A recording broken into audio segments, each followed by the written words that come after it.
Why don't we, just so we get the voices for those of us just listening to audio, Eric, if you could start us out, give us a little bit background about where you've been these last 30 years and what you've been doing.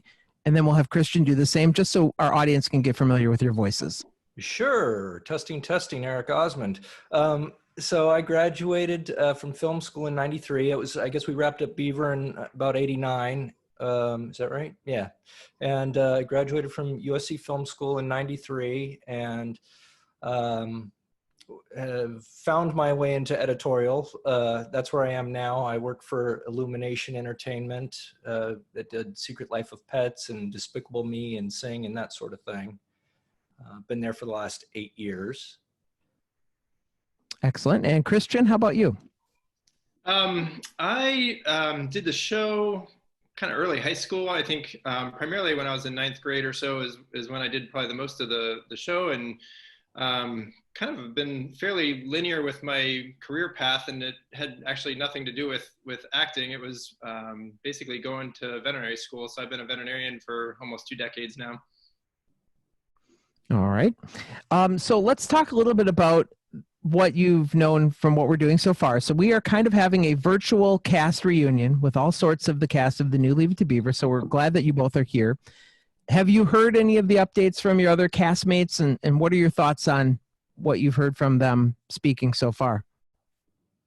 Well, I think between the two of us, we've probably heard all of them, but I still have a couple outstanding, but I'm learning a lot. You know, I learned that Kalina met Jimmy Stewart.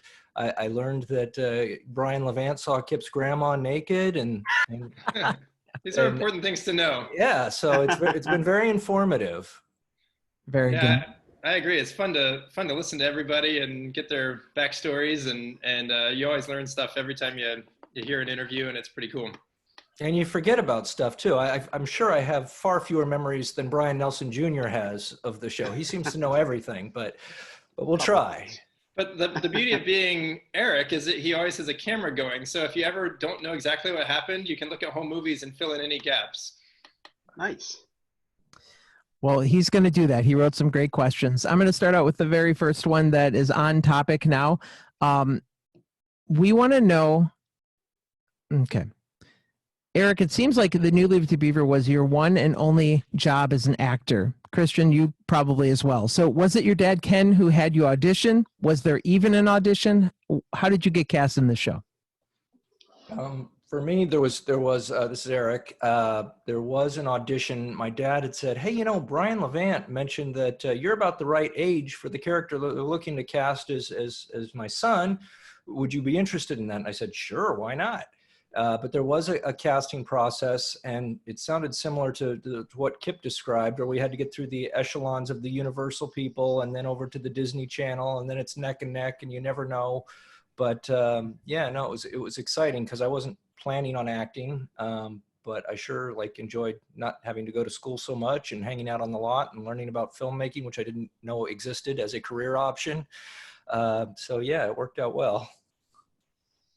And Christian, how about you getting the role on the show?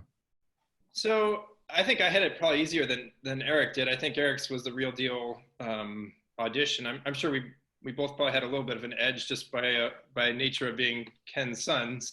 But yeah, I don't recall having to jump through too many hoops. I think it was kind of let's see how this goes, and it started off with just kind of random episodes here and there, and towards the end of the show I was getting written into more shows, and I think they're expanding the role a little bit.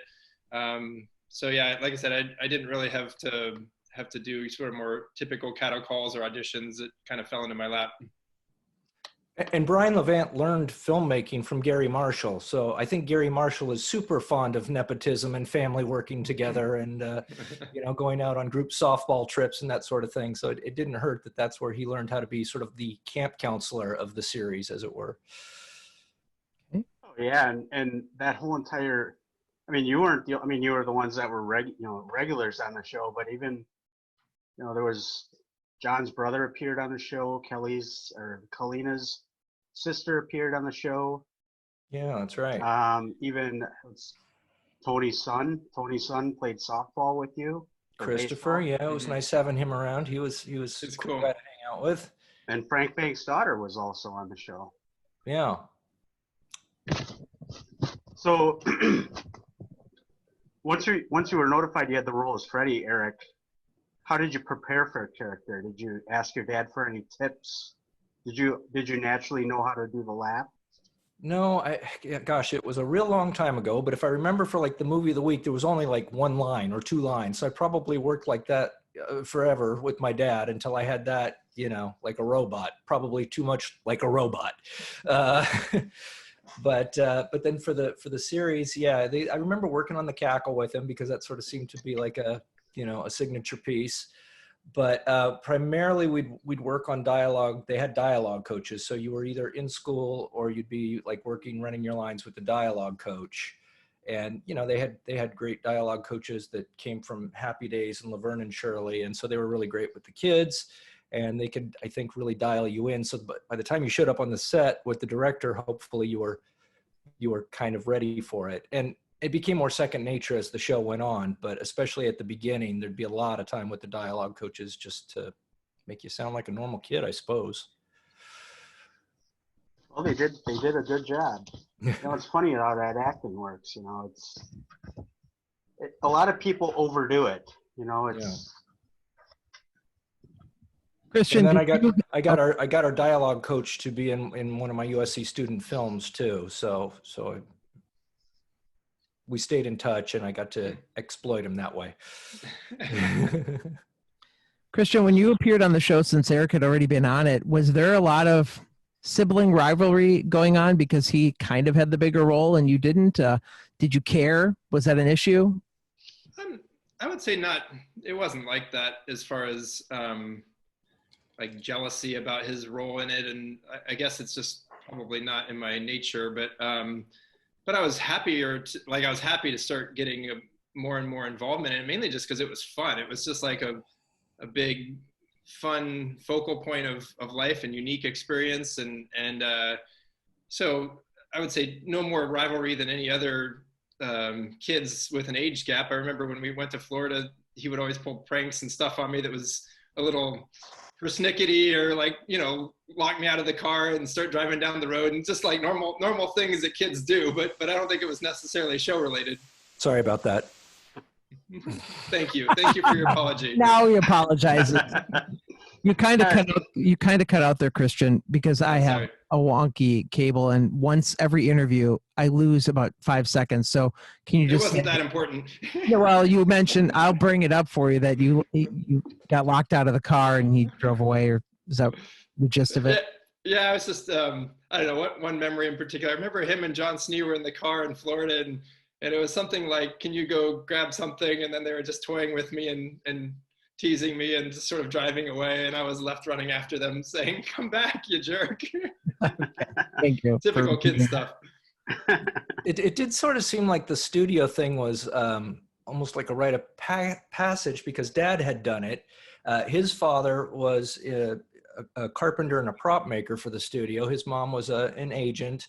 My mom's whole side was aerospace. So like in the Valley in the 1950s and 60s, it was either aerospace or film. So we had like both sides in our family, and we became interested in both of them. But since Dad had grew up on the set, it kind of seemed like, oh, this is really cool. We get to experience a little bit of that. I was kind of almost like sad that now, my two kids who are 22 and 21, they didn't have that. It's like, oh, they missed out of that part of childhood. But then I'm going, well, no, I guess that's not a totally normal part of childhood. So Freddie, you had Eric. Freddie was your character. Freddie had a few on-screen kisses on the show. The first one was with when you were in the school play together. Mm-hmm. The second one was with the teenage mother. Well, she was 23 years old, but she was a teenage mother. The child was 5 or 6 years old. And then the last one was the one where you and Kip went on a college interview, and you missed the interview. So you and Kip kind of switched roles in this episode, where he was the enticer. You were telling him what you should do, and he was telling him, well, let's party, let's have some fun. And so you make these two college girls, and so So I guess my question is what is it? How does on-screen kissing work with child actors? Gosh, again, it's been a while, but I remember it being sort of awkward, but probably no more awkward than cantering on a horse in a suit of armor down, Colonial Street. Or hanging upside down from a window with cables on your ankles. We had to do all kinds of weird things. So you just do them, and yeah, it's fine. Did you ever get? If I'm not mistaken, I think that was your first kiss, though, wasn't it? Yeah, probably then thereabouts. Yeah, maybe. I think a lot of child actors will have their first kiss on camera. I don't know that that's an unusual thing anymore. Did you guys ever get a script where you read through it and thought, oh, this is super ridiculous, I can't believe they're making us do this, or something where you're just like, how am I going to get out of this? Or did you just go with the flow and be like, that's my job, this is what's in the script, we're going to do it? For me, it was the latter. Like, I didn't ever have anything that was particularly weird or uncomfortable. I mean, they're just fun little scenarios, I guess, and all of them had their own unique sort of, I don't know, add-on side cool things about them, whether it was playing with fireworks or being dressed up in mob costume, or, there's all these different interesting things that went with each episode that was kind of cool and fun. They would take the interests of whatever we were doing, and try to write those into the script. That's where the music stuff came from. And I think John Snee and I were pretty much into special effects makeup. We had a makeup artist there who would teach us stuff when we were between scenes. He'd show us how to put scars on our faces or cover up our eyeballs with spirit gum and Kleenex. And so, yeah, so they would, of course, write an episode where John is transformed into a werewolf, and, he'd get the teeth and the fur. And I do remember going to McDonald's in the werewolf costume. That was kind of fun. Yeah. Nice. Very nice. Is there an episode that you remember in particular, besides the werewolf one, that came from a situation in life at that time? I think the music a little bit, since Kip was a performer, and since I was fiddling around with guitar at the time. I had played banjo because my dad was really into bluegrass, so I took up the banjo when he handed me a banjo at age 8. So played that for a few years with proper lessons and everything. But then you turn 14 and you need to be cool, and the guitar is the cool instrument at the time. Of course, Right. now banjo is the cool instrument once you get into your 40s and 50s, but. But yeah, so I think they just tried to write into that. I mean, Kalina with her horses, that sort of thing, found its way in. Brian, I'm going to skip 5 because we already did it. So Okay. So did you guys ever rehearse at home together? Did you ever talk about what happened at the studio at home? Was there anything that the three of you talked about? You can Christian. I mean, I think you just talk about what was going on at your day at work, just like you would to any job. It might not necessarily be about a scene per se, but what happened in the office, or with the person, with your, with the teacher looking over your report or your essay, or whatever happened, whatever hijinks you were up to.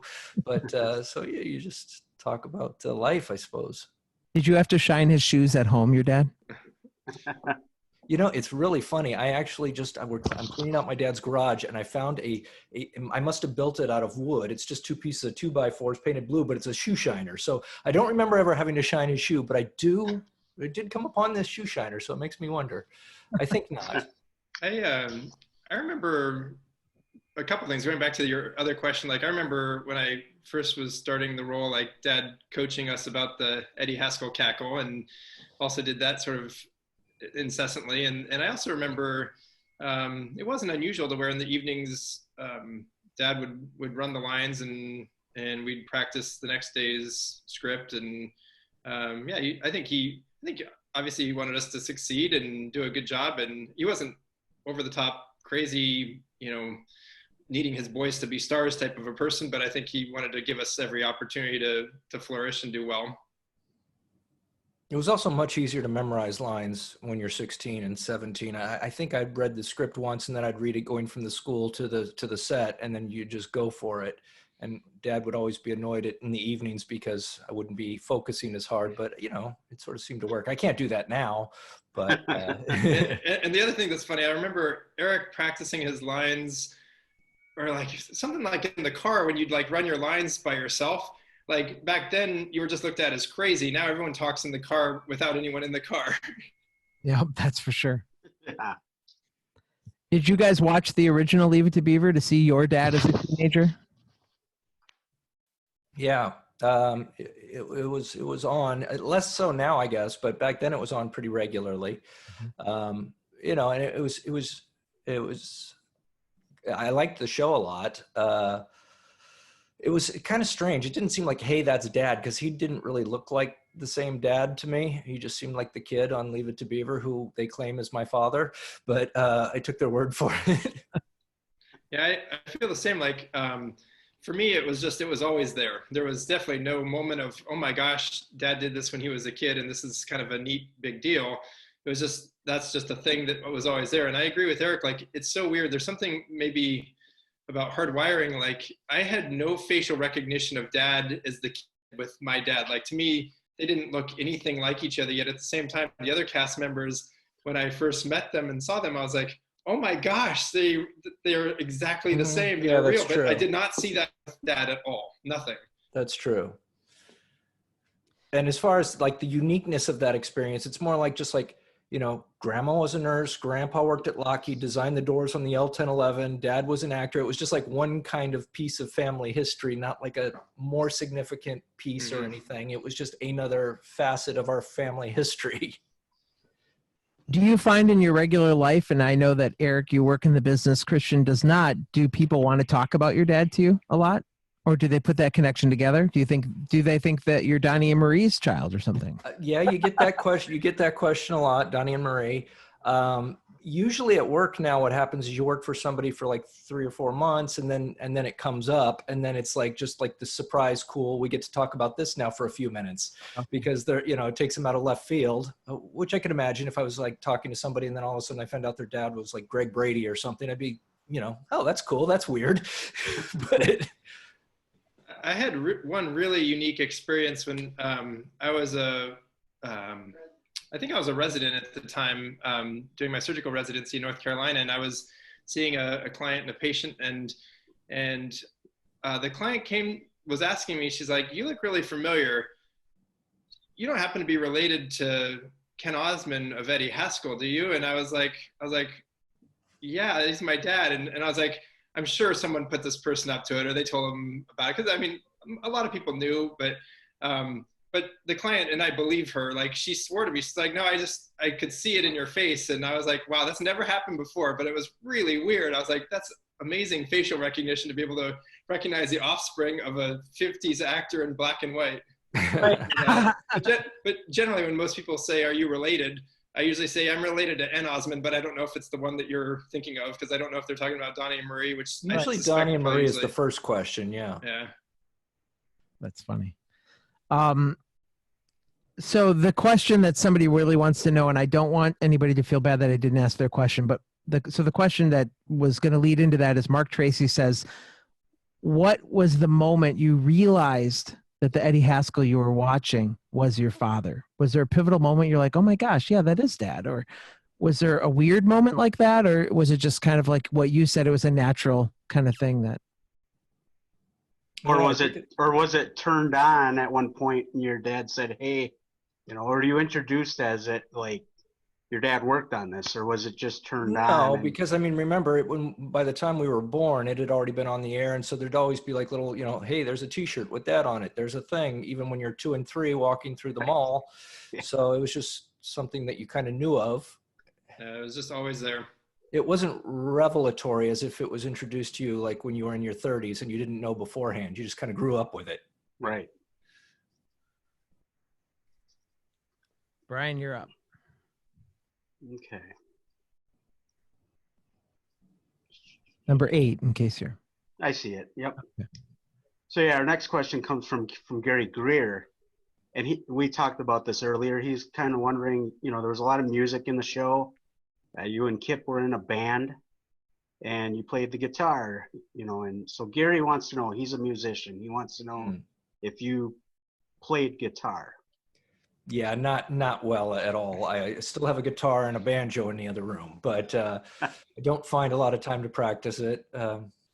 We did do dueling banjos over a Zoom call this week with me and somebody from work, but no, not a ton. I would practice. They would actually bring in somebody sort of proficient at guitar to try to teach me and get me through the one thing I kind of had to fake on the set, whatever particular number that was. I would try to master that thing. We had some blues one, I remember, that we were just riffing, and it was so dumb because it was like 7 or 8 notes, but I was able to get into the songwriters union because of it. So because I could plunk out those 8 notes, I was able to get into BMI. I don't think I did, but it's like, no. A gifted musician. When you have nothing to put on a resume when you're trying to get into college, you put everything on. So I said, accepted into BMI music, at 17. Yeah, there you go.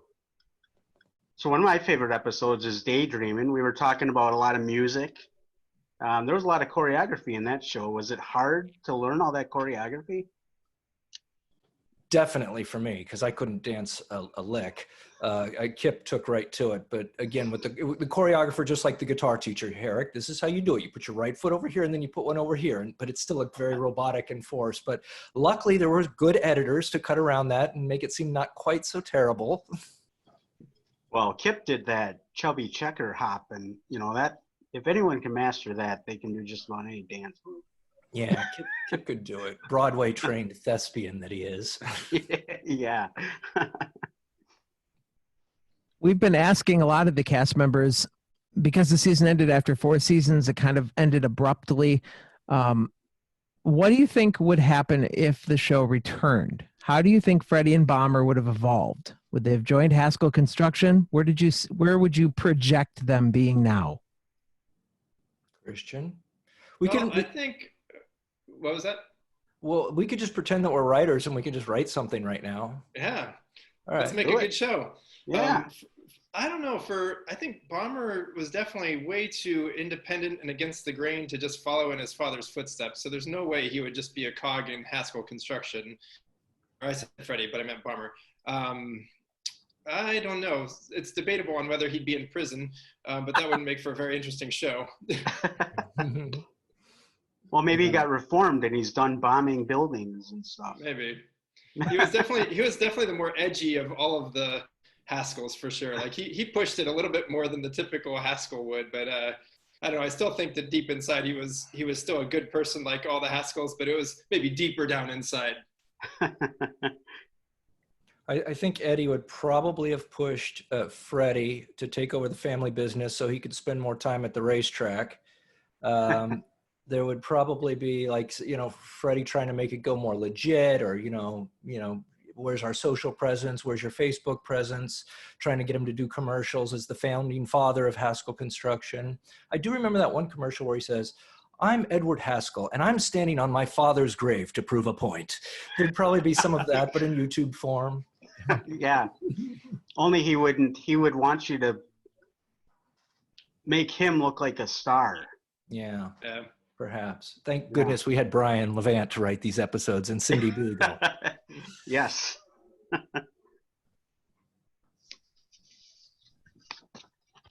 Next. Yep, you are. I'm not used to this video stuff. Like Eric said earlier, we're doing this all new.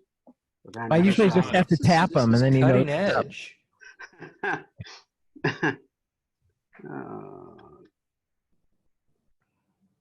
So Nick just asked about the last season and how it ended. To a viewer, it seemed like it was going to go on. It kind of looked like, to me anyway, it looked like that there was going to be Christian was going to kind of take over the quote unquote Eddie role, and Freddie would have gone to college. Oliver would take over as the quote unquote Wally role.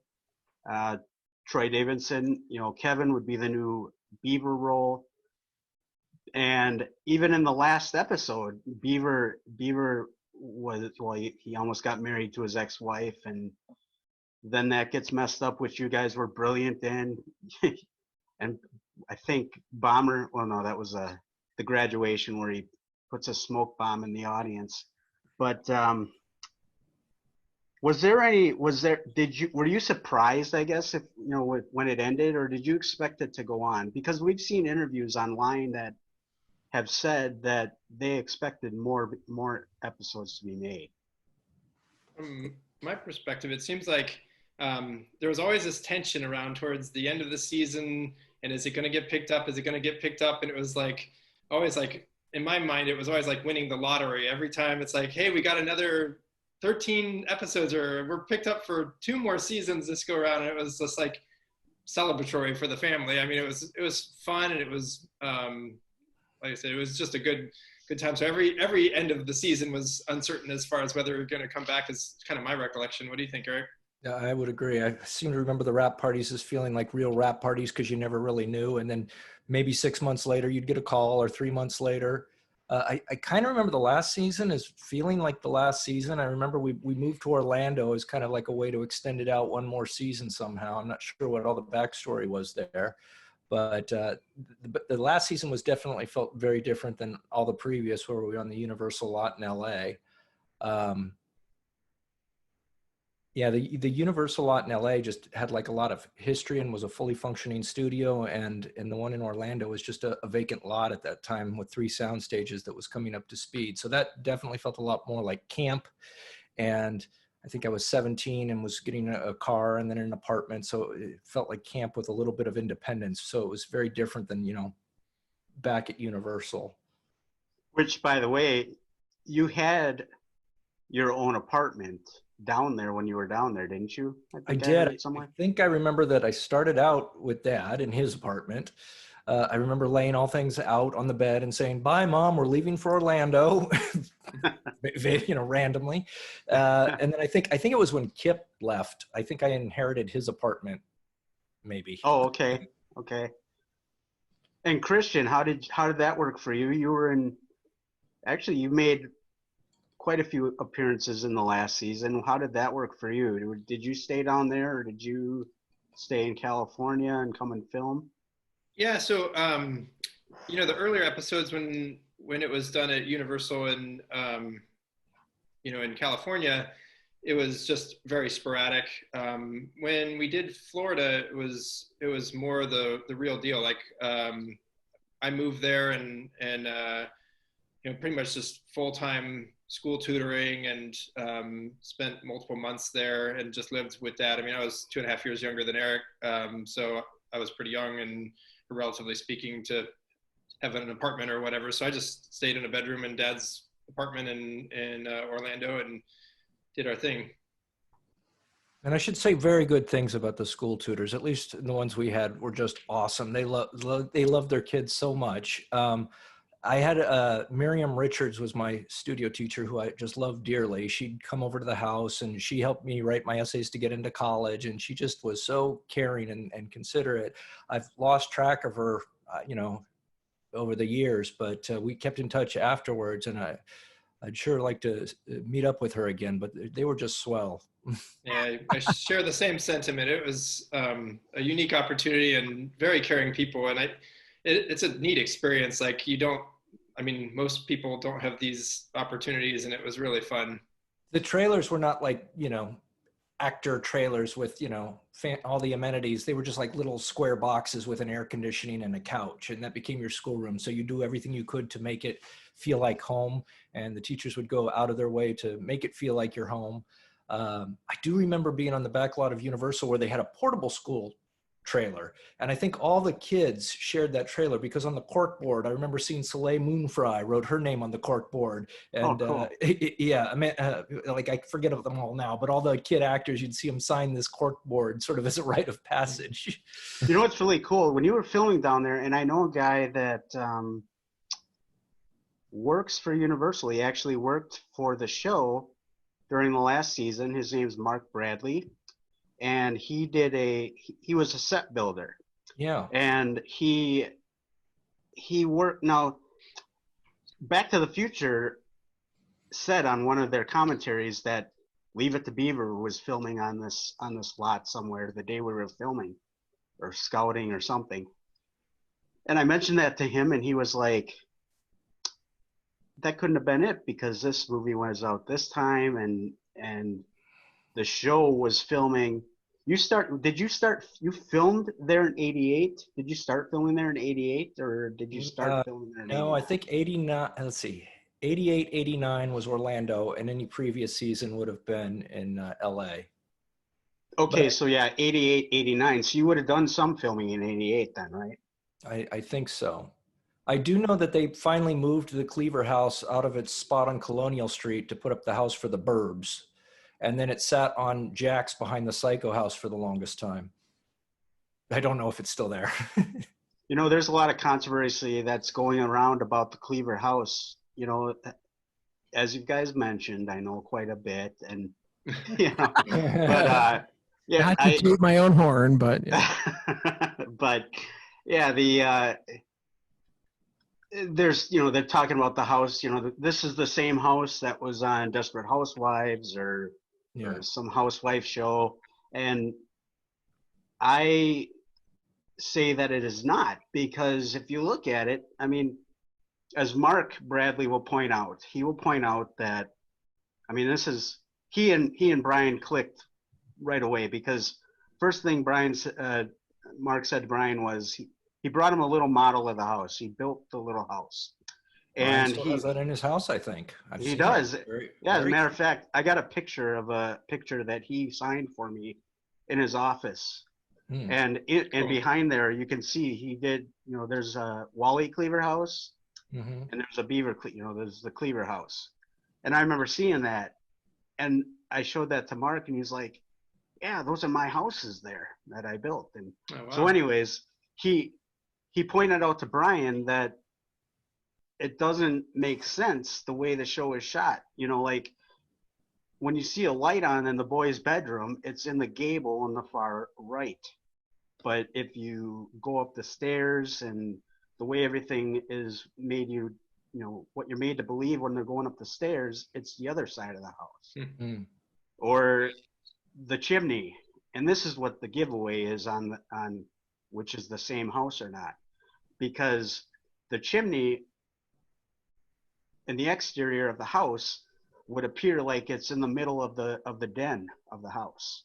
So if you look at the front of it. So this house that's being used now that people say they see on the lot is a different house. It might be the same skeleton, but it's redone because the chimney is on the side of the house. Yeah. You know, there's the fireplace and it's on the side of the house. It pretty much, I believe, it appears to be the same one that you see in the theatrical movie, if you want to call it that, in the 1997 movie that was done, the one that appeared in that. But there's also been reports that the real house has been like off somewhere. It's like disheveled and and in disrepair. That was the last time I saw it, disrepair behind the Psycho house. But maybe it's like when you remodel a house and you have to leave like one wall standing to call it a remodel. Maybe it's like that. Sure, yeah, that's the Cleaver house. Okay. Yeah, our area high school in Greenfield, Wisconsin, they did a whole remodel of a school. They built a brand new school that they wanted. The school was built in 1957, and they for years needed repair, and they needed repair. They wanted to build a new school. Finally, the school board gave them approval to do a remodel, but it's definitely a brand new school. I was on the CBS Radford lot at one point too. I think I've been to all the lots over the years, but CBS Radford, I think, has the house from the first season of Leave It to Beaver when it was on the other network. Not the new Leave It to Beaver, but the original one in the 50s when it was on the other network. Yeah, season 1 and 2. Yeah, I came around the corner. I'm like, gosh, that looks awfully familiar. There's actually a lady in the group that has done a virtual tour of both of those houses. Oh yeah. It's like kind of like what you do when you have like a real estate agent and they kind of set it up. And so you can view. Yeah, it's cool. She hasn't done the upstairs yet though, but it's cool. Do like a CG model of it or something, since the interiors are obviously don't exist. Yeah, yeah. Oh, And I mean, I don't know how she did it, but she got all the, I mean, it starts out with you going into the house, and then it like pans off to the left, and you can go into the den, and then it pans off to the right, then it goes into the dining room, and then it shows you the staircase, and it like, it's kind of cool because it's almost like she knows exactly what's in that house. But like you said, it's only, so many dimensions of an area. It's not a full house. that reminds me, I've got to tune in and watch how that remodel on the Brady Bunch house went. I want to see how that turned out. Oh yeah, yeah. That was I fun. think, That was a yeah, good show. they should do that with the Cleaver house. Be interesting to see how they do it. Should I do number 11? I can. So yeah, we mentioned at the start of the show that you haven't done any acting since the show ended. Have you been interested in doing any acting of any sort? I think I did a couple things around that time. I loved the acting and being on the studio lot and going to school, but I didn't like the auditioning part terribly much, where you had to drive all over town, for usually not a great outcome, just like you had to go for 2 hours and do your thing and leave. And so I really liked film school because it seemed more solid and it seemed like you still got to do a lot of the things. So I think I did like some soap opera or something. I did a couple little things, but mostly no. I still get to do it a little bit with my current job as an editor because we're doing animation. And so we have to start with drawings, and we have to turn it into the film before it becomes the film. So we have to have the music, and we have to put in every footstep and sound effect and every little bit of dialogue. So usually I just, grab my mic and then, record the voices that I need for that spot, for whether it's a narrator. And sometimes they keep it. I did a McDonald's one last year, and I think I did a Cinemark one. And some of the Illumination movies, they have me doing all the voices before they get Steve Carell or whoever does them to replace them, just because they need something to fill that space and make sure the story's working before they go out to the actors. And they take years to make anyway, so there's a lot of call for that. Wow. That was cool. Your dad did a McDonald's commercial in the early '90s. Oh yeah. Right after the show, I think it was like '91 or '92. He and Barbara Billingsley did a McDonald's spot. So that was cool. I'm editing one right now, and that's why I stayed up so late last night. I really need to get through it this weekend. A McDonald's commercial? Yes, right now. Oh, nice. Well, before we move on from your years on the show, on Fancounters, we talk about your wild and crazy experiences that you may have had with your fans. So thinking back to when you were a teenager on the show, do any weird, crazy, or fun fan encounters come to mind that you'll never forget? That is so funny, fans. He's got some. He's like, I don't know if I should tell this one or not. But that's the one we want to know. No, you didn't get recognized. It was like a little cable show. It's like so flattering and strange that we're on this podcast. But I do remember driving to the McDonald's window with John Snee. I don't think he was in the werewolf costume this time. Okay. But we drove through the drive-thru, and she says, "Hey, aren't you two kids from Leave It to Beaver?" And we said, "Yeah." And she said, "I thought so." And she closed the window. I went back to I don't know. That was it. That was our encounter. I don't know. That's the glory right there. That's the glory. Oh, wow. Christian, how about you? Were you ever recognized for the show from teenage girls or anything? Not really. I mean, I even had a significantly lesser role than Eric did. So, I mean, it was, every now and again you get a fan letter or something that's usually pretty nice and they're usually pretty flattering and fun. But no, it's mostly I got just kind of harassed in high school walking down the hallway because everyone would just sing the Leave It to Beaver theme in the background because they knew that your dad was on the show. And, it's like, okay, that was sort of fun for the first year of high school. Now let's move on. But it was fine. Okay. But you didn't find anybody wanting to be friends with you because you were on a TV show or anything like that? I mean, it was pretty normal. They just wanted to be friends with me because we're just really fun to be with and really interesting. Yeah. Plus, we had bigger stars in our school. I think Shannon Doherty was in my high school, and Christian, you had who went to your school? Paul Walker. Walker, yeah. So. And you went to a dance with Shannon Doherty, Eric. On the show I did, yes. Yeah. Yeah. And you know what? It's really funny. It wouldn't be years later until after 90210 was on, and even then it was like, that's Shannon Doherty. I mean, you know, like she didn't look anything like Shannon Doherty. Yeah. But if I like when she's really young, 4 or 5 years before she appeared on the new Leave It to Beaver, she was on Little House on the Prairie. Yeah. And there I can see her. It's really weird. I don't. Yeah. When she was on our show, I think her mom was asking about high schools, and I told her where I was going to go the following year, and so she went to my 9th grade. We had biology together. I think she was doing another show. She did one other show afterwards. I think with Wilford Brimley. Was that? Oh yeah, he was. Doggone it. Was it Our House or? Yeah, Our Something House. like that. Our House? Yeah. I remember the show. So in 9th grade, she was doing that, and I was still doing Beaver, but we both had regular high school together.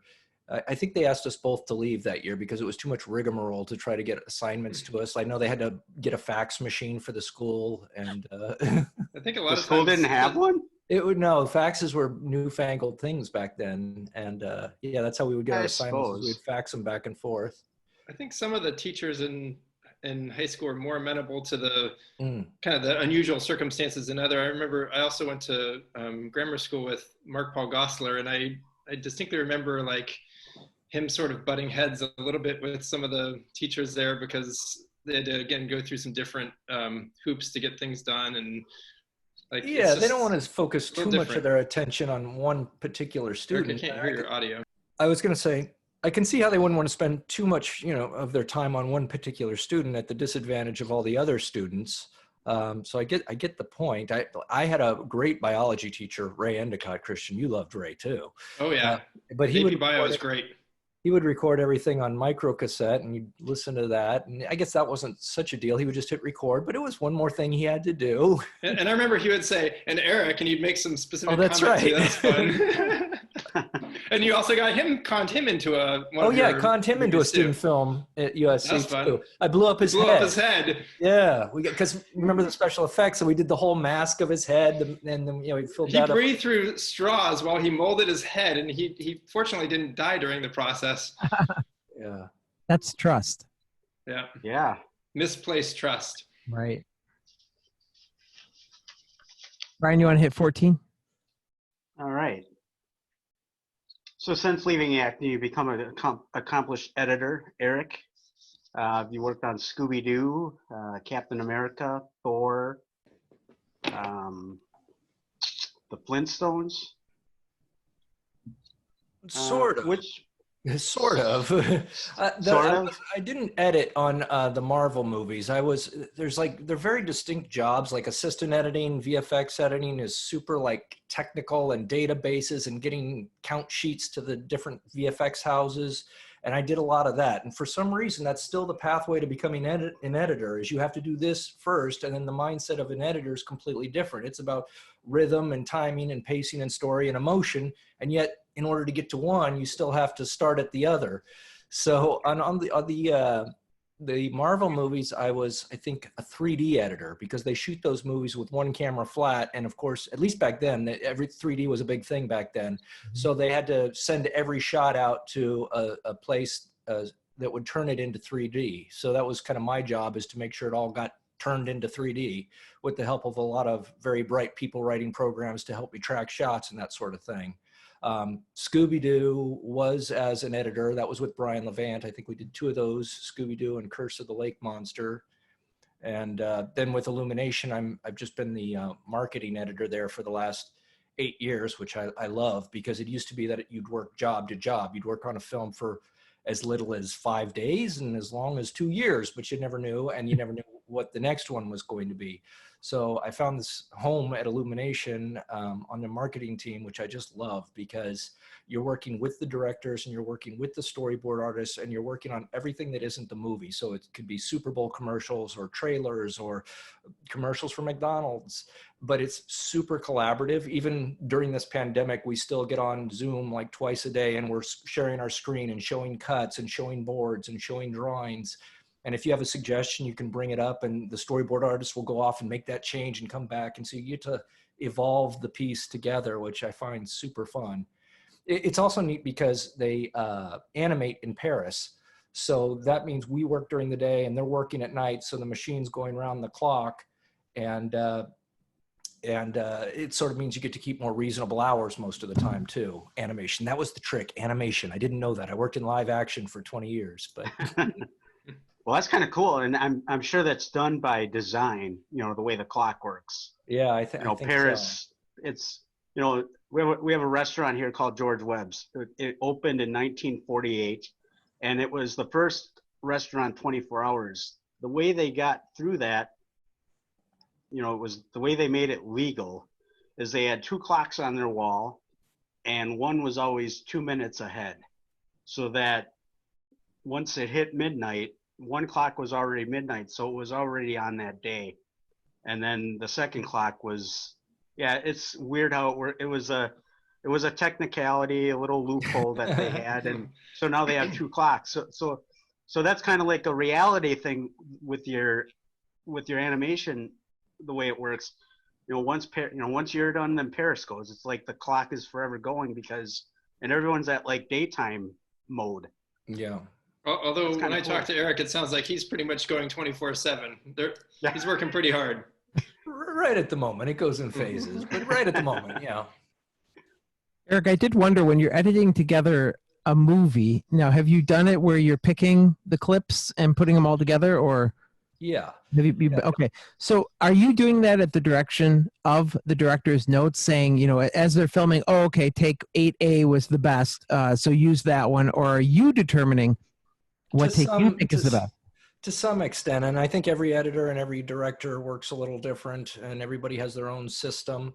But you pretty much do a first cut on your own. You try to do what you think is going to be the most interesting story. You figure out how much of an oddball take you want to use. If you find it super intriguing, but maybe it's going to off-put the director, on a first pass. What's the director's personality? Should you, shouldn't you? So it all depends on who you're working with and your relationship with them.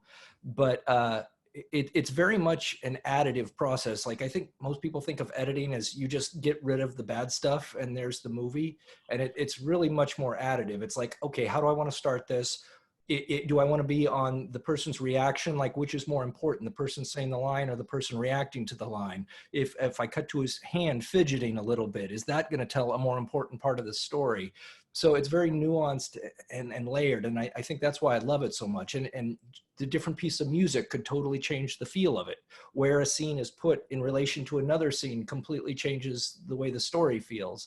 So to me, it's like just the most exciting thing about filmmaking, because it's all the pieces at once. You still got cinematography, you still got writing, you're rewriting after the fact, but it's where it builds the fastest, in my opinion. Working for Brian, you'd sometimes be on a show for years in development, but by the time it's editorial, it's like, boom, you're going to be done in 2 months, and it's going to go from nothing to something in 2 months, and it's going to become a movie. Yeah.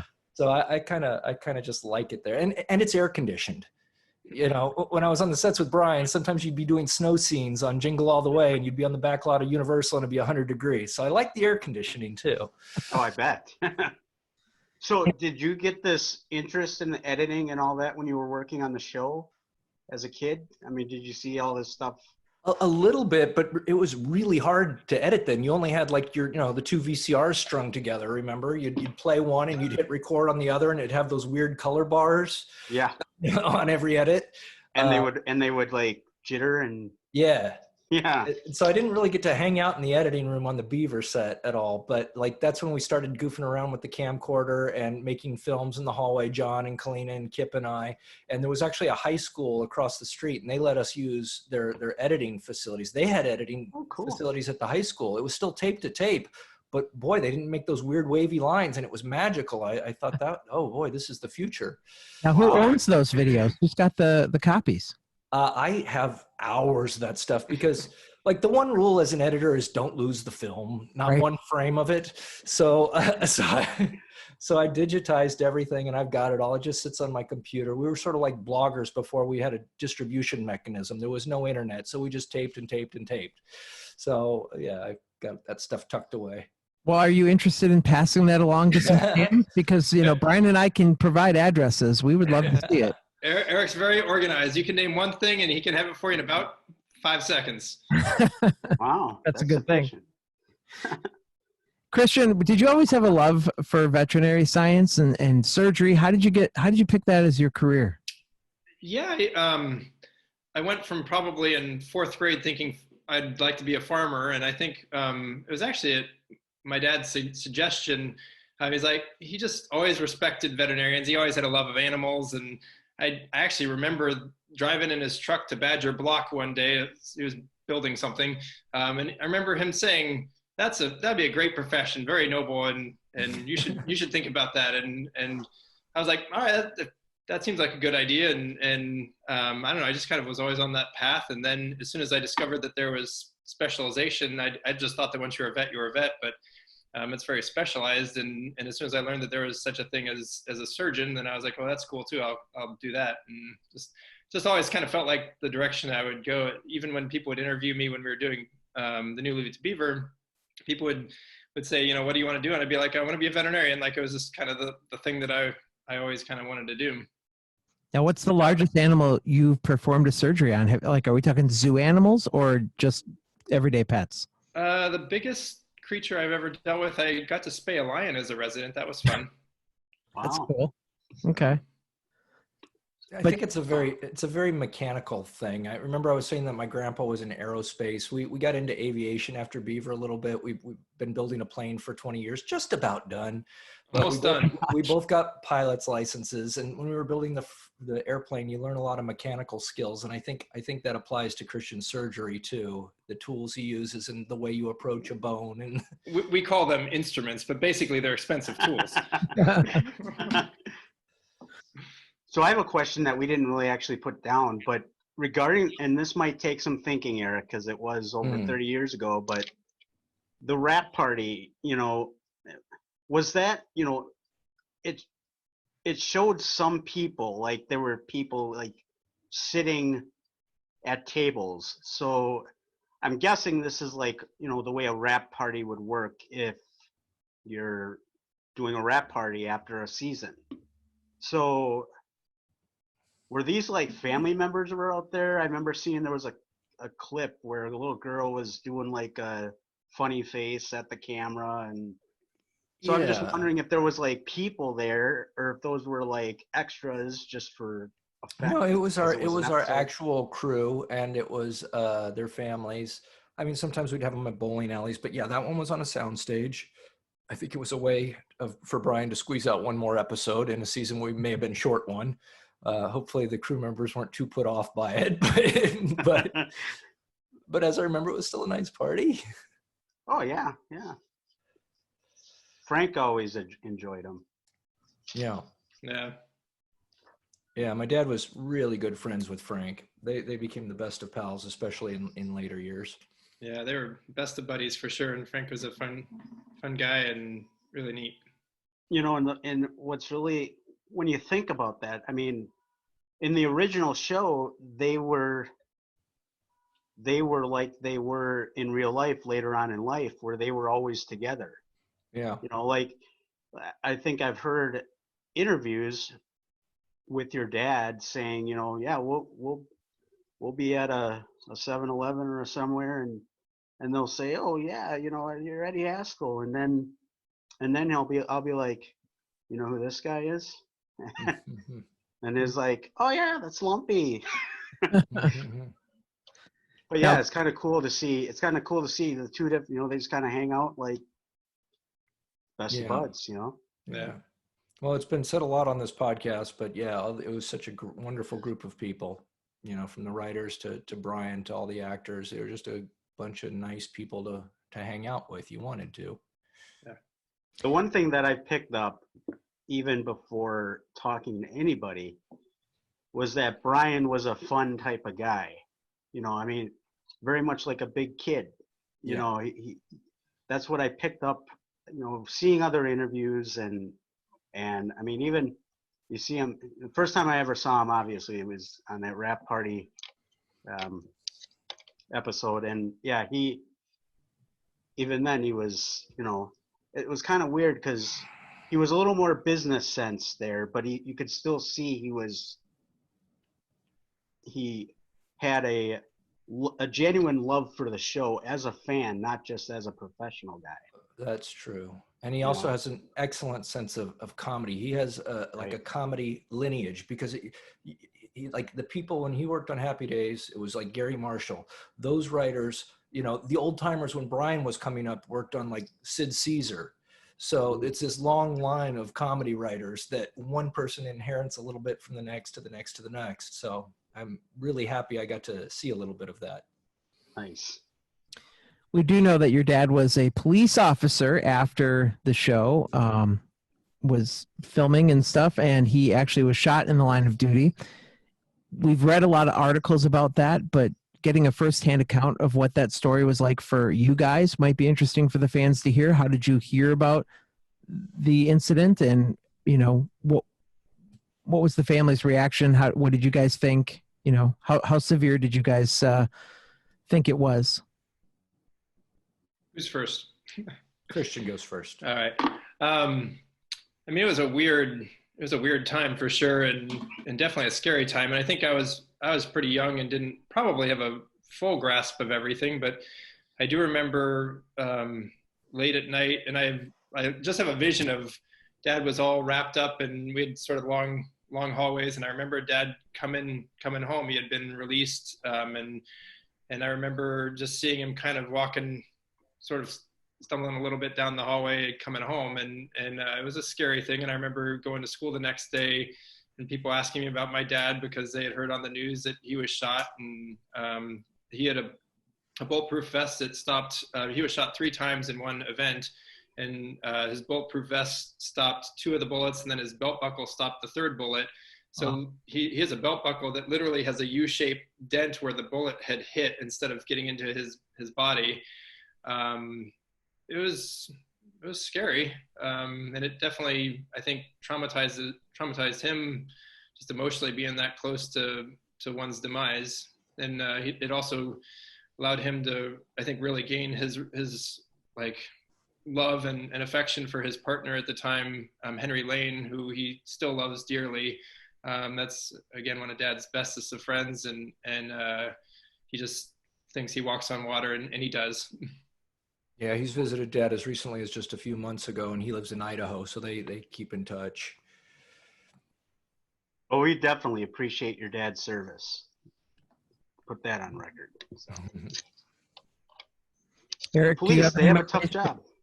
Yeah, they do. Eric, did you have any memories from that day or hearing about it or anything like that? I remember exactly what my mom said. She said, "Your dad's okay, but he's been shot." So to me, that meant he's okay. That's what I heard, but he's been shot. So it's like, okay, now he'll need to get better, but he's okay. Yeah. So I wasn't worried about his survival, I guess, because of the way Mom phrased it. But that's good. Same thing. Asked about it in school and that sort of thing. Excellent. And I think Sonny came over that night or something like that. Is that right, Eric? Yeah. Yeah. It's on Dad's book. I learned a lot about Dad from his book. Really, the most clearest picture I've ever gotten from it is from Chris Lynch and my dad writing it in his book. It's a really good book. Actually, Dad's life is the most clear I've understood it in Dad's book because everything's chronological. You hear bits and pieces as you grow up, but this is like, it's in order. A great plug for it. I learned so much about Dad from his book. It was fantastic. Every kid should have a book like that of their parents' history. Guys, if you could just update us a little bit about, if you feel comfortable, your personal life. Are you guys married? Do you have kids? Are you both in the LA area? Where do you guys stand personally with your lives? Christian. Okay. You're always I live in Carlsbad, California with my wife, Linda, and we have a dog, Piper, and a cat, Gray Gray, and no human kids, just fuzzy ones. And yeah, that's what we're up to. And my wife is a professor at Western University, the veterinary school up there. Okay. So she's a veterinary internist. Excellent. Eric? And I have 2 kids who are really swell kids who I love a lot. And The oldest is 22, and he's up in Washington in Redmond, going to school at DigiPen, where he's learning video game design. He's more the programmer type. You know, I don't understand any of it because he's super smart, but he shows me sine waves and 3D audio and real-time processing, and I just go, but he's into like the math and the programming and the more like the engineering side. And my younger son, Ethan, is 21, just got engaged. He's been with the same girl for as long as, I don't know. As soon as he realized there was girls, there was this one girl. And he's going to school at Full Sail, and he's learning computer design, CG graphics, animation, kind of somewhat crossing over with me there. And I couldn't be prouder of both of them. And mom's doing great. Try to visit her every weekend with dad, you know, pre-pandemic. Yeah. They're still local. And I'm engaged. My fiance, Kristen, and I just got a house in Woodland Hills. So a bit of a commute from my offices in Santa Monica, but she's really smart and funny, and I don't have a dog or a cat. So that's, Why go on? So Christian comes over to well, you're 3 hours away, but if he does get there, he comes and visits the nephews, and when you get the time, you go visit the fuzzy nephews, right? that's true. Yeah. Yes. Well, he's got a plane, so he can fly, and I pick him Oh, up in yes. Burbank, and then we go over to mom and dad's house. That happens quite frequently. Yeah, I was going probably about every week or every 2 weeks before the pandemic, and it's great. Like, it's a 43-minute flight from Palomar Airport to Burbank, and just go there and get picked up and visit the family for a few hours and go home. It's really quite nice. So how long until that plane that you're building gets off the It's air? almost done. It's almost done. We've been saying that for 20 years, but it truly is almost done. Well, so once it gets finished, one of you is going to have to, Eric, I guess, will have to do the filming of the. Yeah, my license has lapsed. Christian's is nice and sharp. He can fly it. I'll film it. So yeah, you can film the voyage. Be good. So where can fans find you on social media? Or do you have social media? No, not No, really. thing hit it. Although, like anything that I do that's interesting, my wife posts on her Facebook page. So it's I try to avoid it. It seems like more downside potential than upside potential. And whenever I open Facebook, I think I got rid of it when they did that messenger thing and it confused me. So now when I open up Facebook, I've got like 5 years of happy birthdays. So I just close it again real quick. Yeah. Well, Too much pressure. Right. You know, and the one thing that's kind of frustrating, they used to have it formatted where you had a inbox, and now it's like a messenger where it pops up. And the inbox was better because you could go, you know, it said how many messages you had. You clicked on it, then there was a list of people, and you could find, you know, the messages. But yeah, not so much anymore. I spend enough time sifting emails as it is. I don't want another obligation. Right. Yeah, exactly. Cool. So Go ahead. I do have one more thing. Let's see, 89 you guys wrapped. Mm-hmm. So that is 30 years, 31 years. So I was mentioning Mark earlier. He works for Universal right now. He's working on getting something done, an article, I think he said, and he's interested in getting a hold of any of the child cast of this show to get information on what they remember, you know, the 30th anniversary. That's what it was. It was 30th anniversary of moving to Florida, you know, the Florida opening of Universal. And since Leave It to Beaver was an opening act, you know, opened that studio, he was interested in getting a hold of the cast, primarily kid actors, to get their view on the move. Is that something that you'd be able to do or be interested in doing? Sure, you could send them our info. Sure. I remember when we went out there, there was, I don't know, maybe Brian printed it out. It was just a vacant lot with a dumpster, and it said dump all, and it said, "Welcome to Universal Studios Florida," with the, you know, the font, because there was nothing there. So I still have that sweatshirt. Well, that's what Kalina. When we talked to Kalina, she said, yeah, it was pretty desolate when it was pretty brand new. There was nothing there yet, but Yeah. then she was talking about all the antics that happened on wherever you did go. So I still John got the Snee and press. I- I still got the press kit from the opening. It came in like in a little film box, and it had the brochures of what it would one day look like. Here's what Jaws was going to look like. And nice. It was fun though. It was like there was nothing there, so like we used to I remember John Snee and us. We were into model rocketry, and so we just like ignite things in the back, the back of the studio. Back when you could kind of do whatever you wanted because there really wasn't anything there. It was fun. Well, guys, thank you so much for taking your time to talk to us, to reminisce with the memories and everything and all the stories. We really appreciate it. thanks for Thanks for having going to us the effort. and wanting to talk about this. So that's cool. Oh, absolutely. Great. Thanks for wanting to talk to us about it. And yeah, it was great to be able to get Christian on the call. We were able to do this virtual face-to-face. That was a cool idea. Yeah, neat. That's good. Thank you.